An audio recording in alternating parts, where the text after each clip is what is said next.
नमस्कार संगवारी हो, मैं हाँ सिम्मी।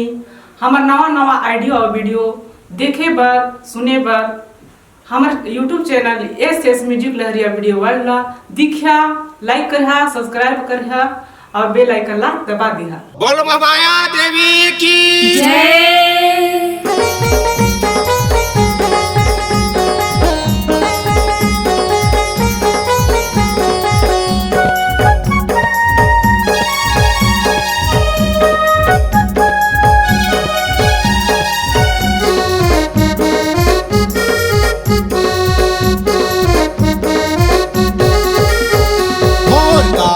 विराजे है अमली के छाँव महामाई।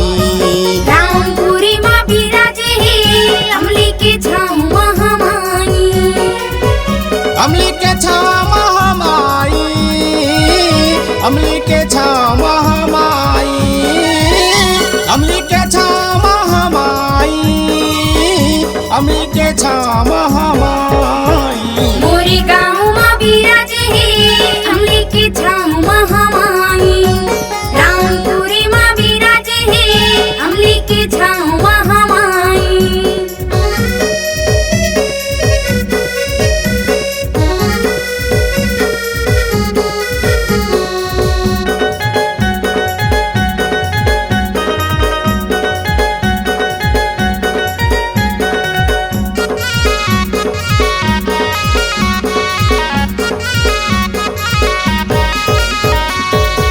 सामने बैठे हैं भोले बाबा, कार्तिक स्वामी गणपति।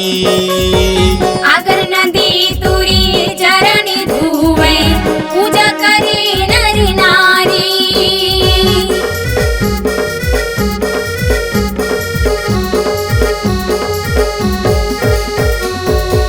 सामने बैठे हैं भोले बाबा, कार्तिक स्वामी गणपति। आगर नदी तुरी चरण धुए, पूजा करे नर नारी। पूजा करे नर नारी, पूजा करे नर नारी। अमली के छाँव महामाई, अमली के छाँव महामाई।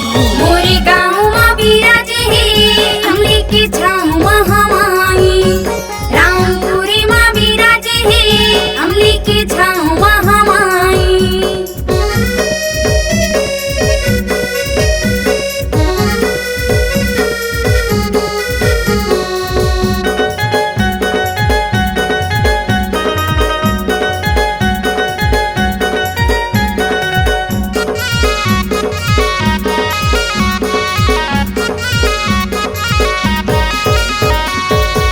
भवानी बैठे कल्याणी बैठे, ठाकुर देव ही माई। बजरंगी तुरी चरण डुलावे, भैरव करे रखवाली।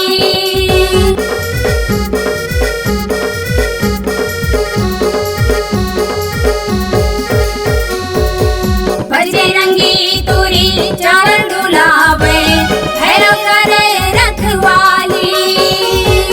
पवन सा करते तोरे चस लगावम, आशीष दे दे माई, आशीष दे दे माई, आशीष दे दे माई। अमली के छाँव महामाई, अमली के छाँव महामाई। मोरे गाँव माँ विराजे है अमली के छाँव महामाई। रामपुरी माँ विराजे है अमली के छाँव महामाई।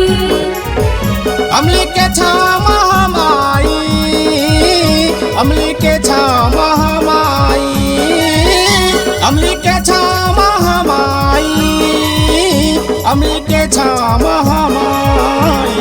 मोर गाँव माँ विराजे है अमली के छाँव महामाई। रामपुरी माँ विराजे है अमली के छाँव महामाई। अमली के छाँव महामाई, अमली के छाँव महामाई, अमली के छाँव महामाई।